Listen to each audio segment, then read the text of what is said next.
Nigerians are still reeling from the postponement of the election, and in the studio today we've been talking about this. To continue that conversation, this time the impact of the postponement of the election on INEC's budget. I have with me two very special guests. Ali Baba is a comedian and an actor, a very known face in our society in Nigeria. I mean, thank you very much for coming in. Thanks for having me.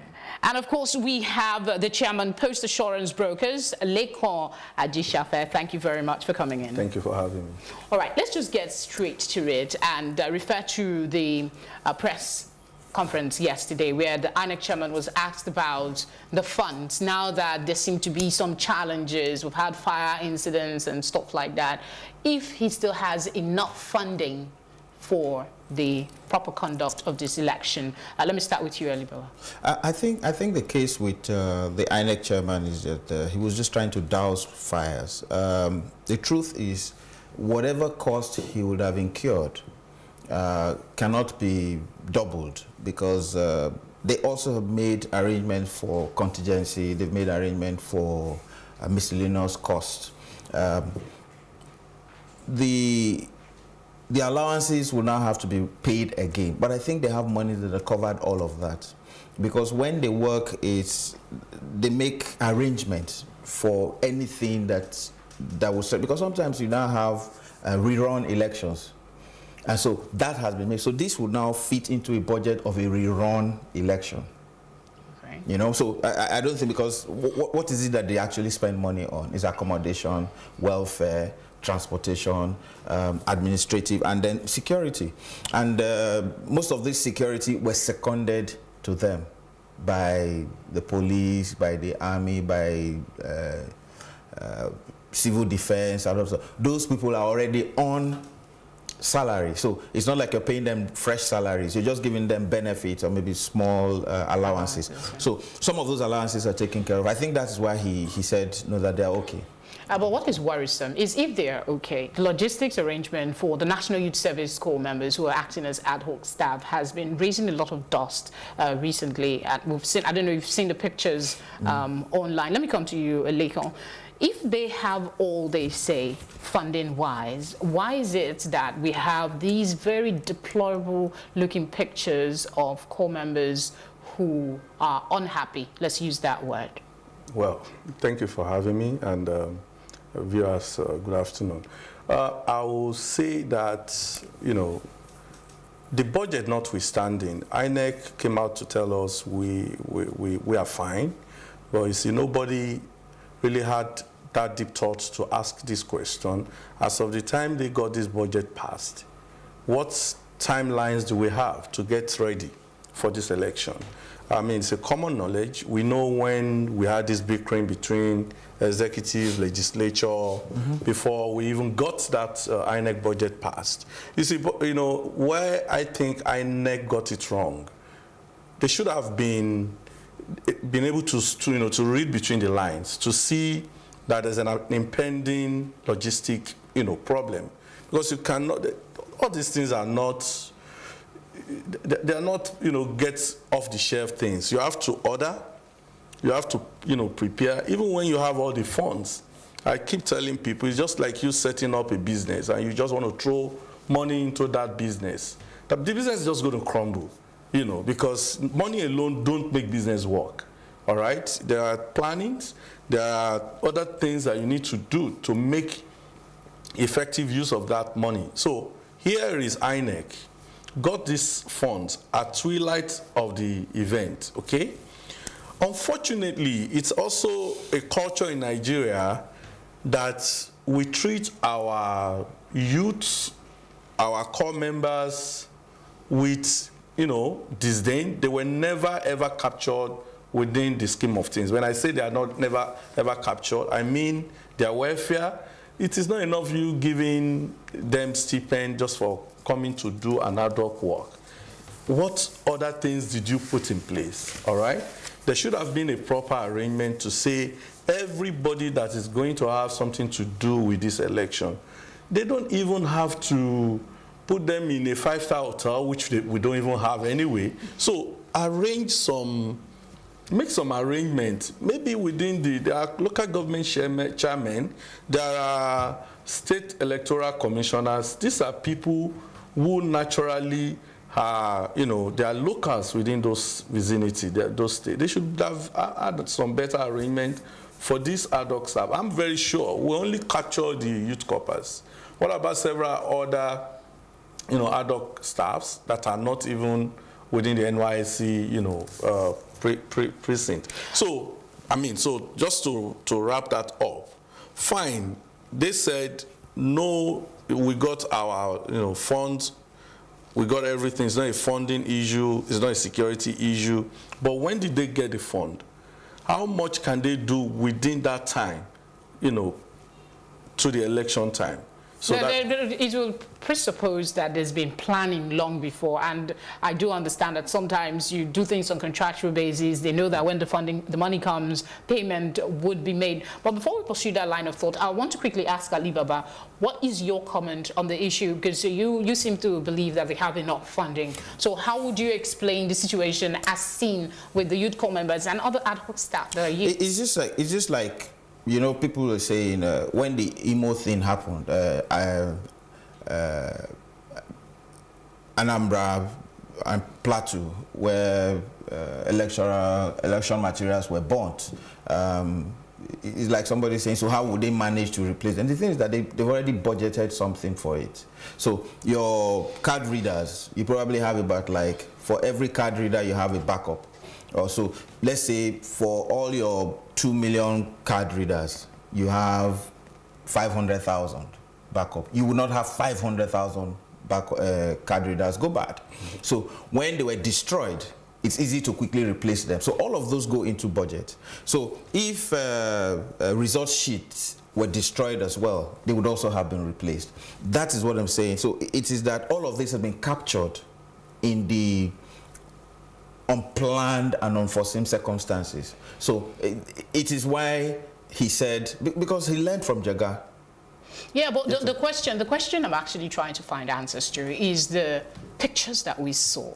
What possible explanation will they have? Because were you satisfied with his response when he was asked about those pictures? Of the coppers? Of the coppers. You see, the thing they got wrong is that once you do things like this, all agencies of government should work hand in hand.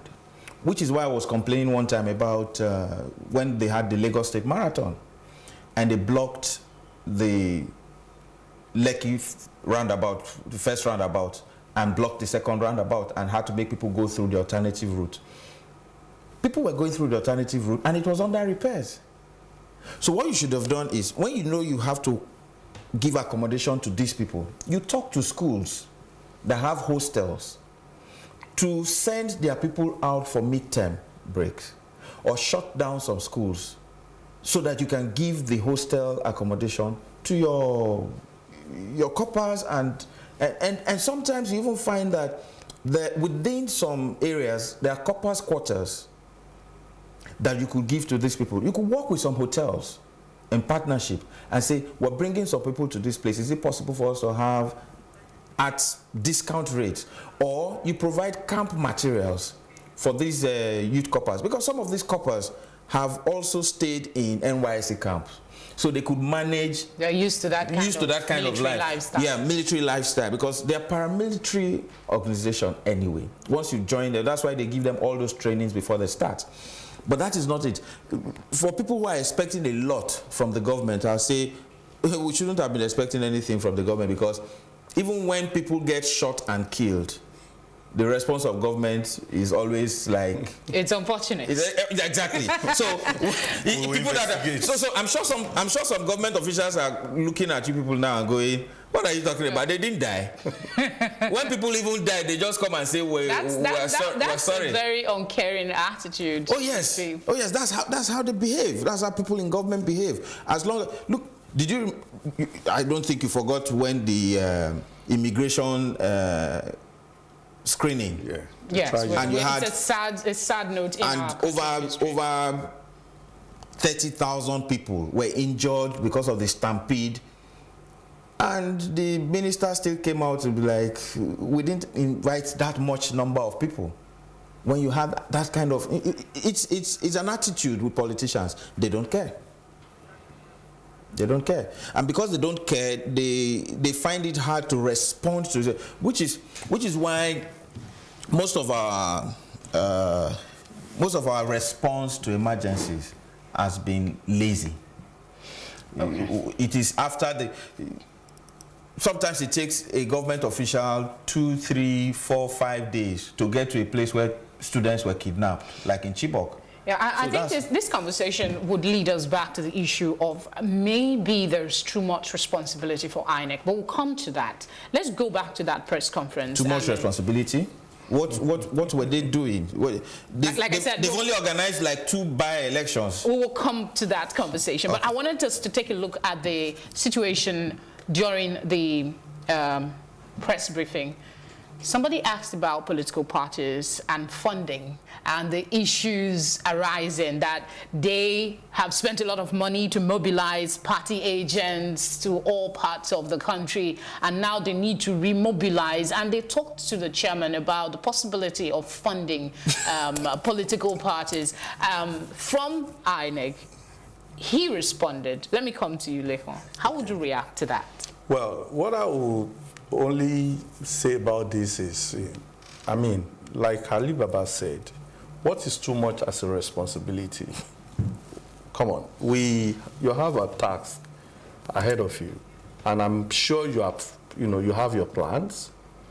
You know your possible, obstacles. You know your possible challenges. I'm sure they must have done what we call stress tests on all those things. Okay, if you have done all that, you will know when things are likely to go wrong. Okay, the press conference is talking about... the parties are saying that they're small parties, they are depending on donations, so this is a huge cost, it has a huge cost implication for them. So, fine. The parties, why are they seeking elective positions? No, come on. If you want to, you want your party members elected to take positions and become leaders in Nigeria, you must be ready. Okay? It's more or less like you want to, set up a business. Okay? There must be some things to put in place for your business to become, a profitable organization. You must invest in that business. I'm just trying to put in that perspective. I believe that these parties, they are not serious. Most of them are still used to the military era where the government in power, yes, that's what we had that history in this country called Nigeria. All those registered political parties got handouts, and we had so many of them. We call them briefcase parties then. They never ever get just one single candidate to any elected position because they will definitely get grants from government. So they've turned it to, even some of them are actually a family affair party. The man and the wife and probably his kids are signatories, and they decide who is going to get ticket. Or maybe by the time they set up that party as an SPV, special purpose vehicle, just to take the man to that position. Once he's unable to clinch that position he wanted to clinch, then the problem is the party dies naturally. So you find out that there is no effort or there is no investment in putting that party to that part which can actually be a sustainable party.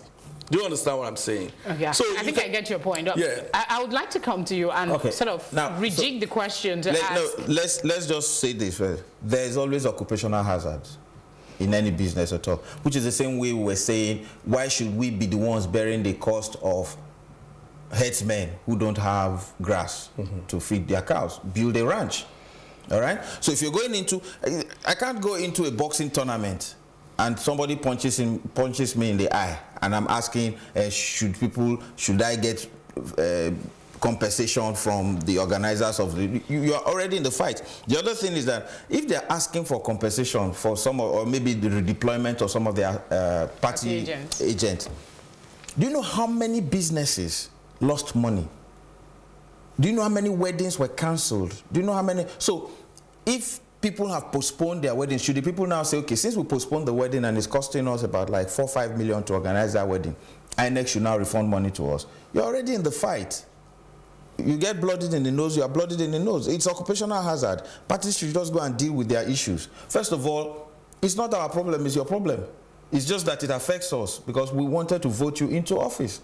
So let them deal with their issue. If they start the issue of compensation now and INEC accedes to it, they will be surprised in the number of suits that will come. And so we shouldn't just go there. We shouldn't go there.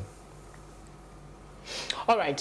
Still on the issue of budgeting, do you think maybe there should be a different way that INEC gets their funding if they're truly independent, waiting for approval?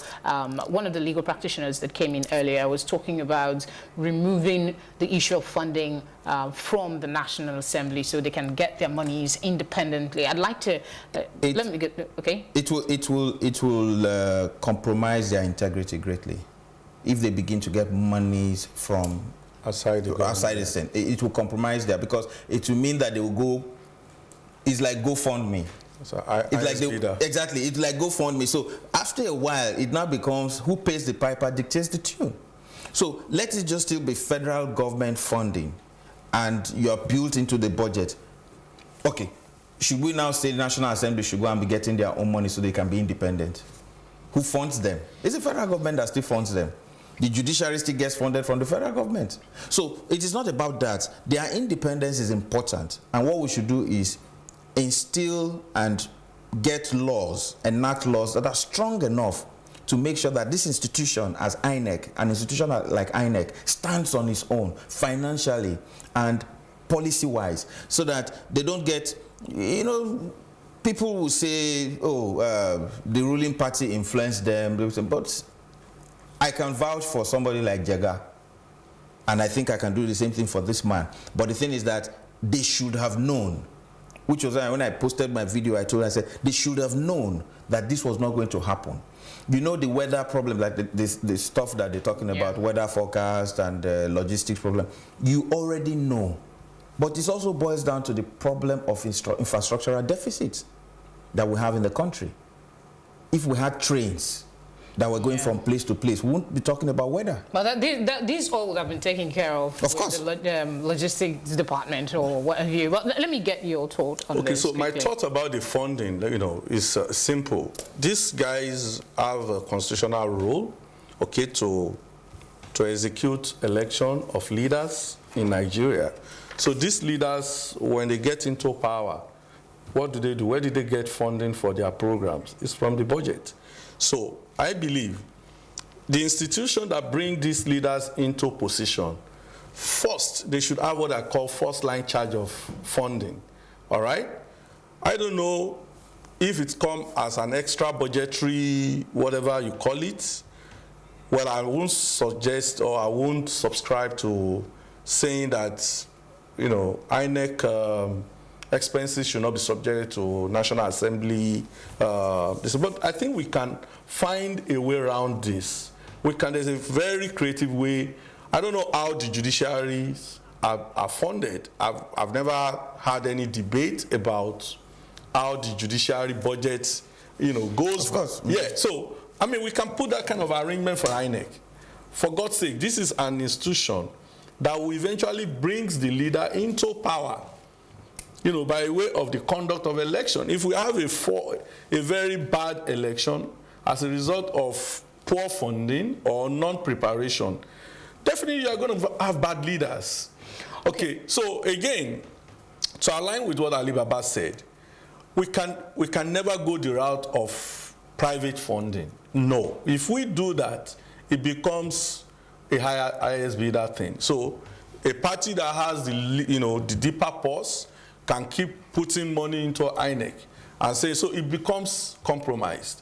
There is no how you can guarantee, the independence of that body if they go through that route. So the best arrangement we have is what we have now. All government need to put in place is a situation whereby, the fund can be put in a priority base if they need to work out something in the constitution that says that whatever INEC brings in must, be approved immediately without subject to, they can be checked.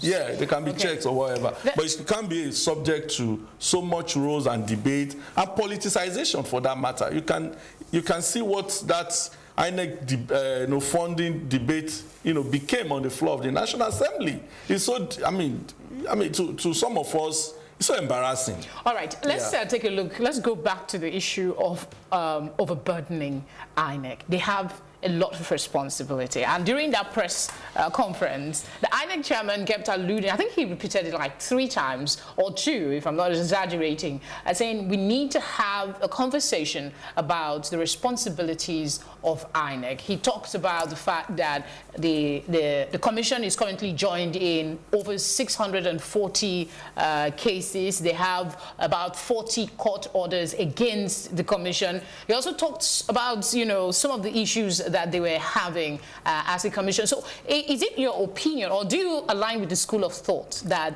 maybe INEC is overburdened with, from registration to litigation to tribunal to conduct of the election itself? I think what they're battling with, without saying, is that we are just suffering from consequences of poor development. That is what we're suffering from. It's not that they need to be assigned less assignments or so. No. The responsibilities they have can be dealt with. If we had digital electionary process that thumbprints, appointing or just selecting people is one of the problems that we have. You then select this and say, this is a person that will become the governor. This is a person, direct or indirect processes. It's what then leads to cases that drag on 1 week to election. Sometimes even during the election, the cases are still in court, which is what he alluded to when he talked about how they made room for election cases to be heard so that they can get the right candidates and put them on the ballot. If we were digital and we don't have to print our ballot paper and you could go to a system and vote, you can take the person out. That's futuristic. You and I know that Nigeria is not ready for that kind of process. Nigeria is there already. We're buying nearly everything online. Okay. We're buying everything online. POS are used to pay for. You do realize that that's in the elitist environment, the cities. We have rural communities. Even in rural communities now. Even in rural communities, if you go there now, POSs are being used as banks. You go to a POS, you transfer the money, they give you cash. You transfer, and now you have the +99, +966, +77, all those short codes. Yeah. So once you have that short code, you can transfer money from anywhere. So if you don't have cash, you can go to somebody and say, you have a POS, give me your account number, you transfer money to the person, he gives you cash. Okay. So you could do the same thing with your card. You enter your security number, which is another thing. If we were technologically advanced, which I said, infrastructure is a problem, lack of technological backup is another problem. If we had all this resolved, the responsibility that has been given to INEC is so small. You have 4 years to plan this, and it's about us. Sometimes we'll go to World Cup late. Sometimes we'll go to Olympics a week to or a day to, and we arrive there and play the next day. These are some of the things with planning. Our planning should be tighter and tidier. In fact, the issue of our electioneering process is what has led to the problems INEC has. Because sometimes they're waiting for candidates to be confirmed so they could put them on the ballot boxes. And then you also heard of the cases of like a Banky W who said his logo was wrongly. These are the issues. Some of these things need to move to the level of IT, sort it out with information technology, and that way they wouldn't have. Do you share the same thoughts that INEC is not overburdened? It's just a matter of. Well, I defy a little, because I'll tell you, yes, as I align with the fact that INEC is not overburdened in terms of responsibilities and role. you know, so now the deployment of their services or the processes which they have adopted in getting our election done is another thing altogether. We can debate on that, you know, over and over. Ali Baba said something about using technology, and I think I was able to do a little research sometimes last December last year to actually know this the new I'll call the new the emerging technological whatever yes, all over in Nigeria, you know, all over the world you can benchmark countries' development by how much, you know, they've used technology in advancing all their life, whatever. But in Nigeria, we only had about 30-35%, because the people in the rural areas, they are still far away from all these things. That is the honest truth, okay? Until you actually do your research before you discover that, yes, we Nigerians, we embrace good things very fast for that matter. We've been able to, you know, move faster on the use of telecommunications, internet, IT, and all that. But countrywide, if you now look at it, we've not really captured those inner cities, okay? So you can only find the capital cities or maybe all the, you know, urban areas. But the other areas where you have the larger voters number, these guys are not captured. So you cannot deploy technology 100%. That is the truth. Okay. If you try to do that, automatically some people will be disenfranchized. Either that we're still in the process. We're still in the process. Exactly. Either that or either, you know, those kind of things also come with its own challenges. There is also risk of manipulation, because at a click of a button, someone somewhere in a different country can actually... get to that, we will cross that bridge when we get there. When we advance to that level and we have this technology, absolutely. I mean, it will be tried and tested. Oh, sure. Let me jump in here. Before we need to go on a quick break. Right. So when we come back, we'll still be talking about this, but we'll be angling it towards what we must learn from this experience for the future. The postponement of the election, the electoral process, the campaign, everything that we've done so far. What must we learn as we move forward? Still here on Nigeria Decides on Plus TV Africa. We'll be right back. Stay with us.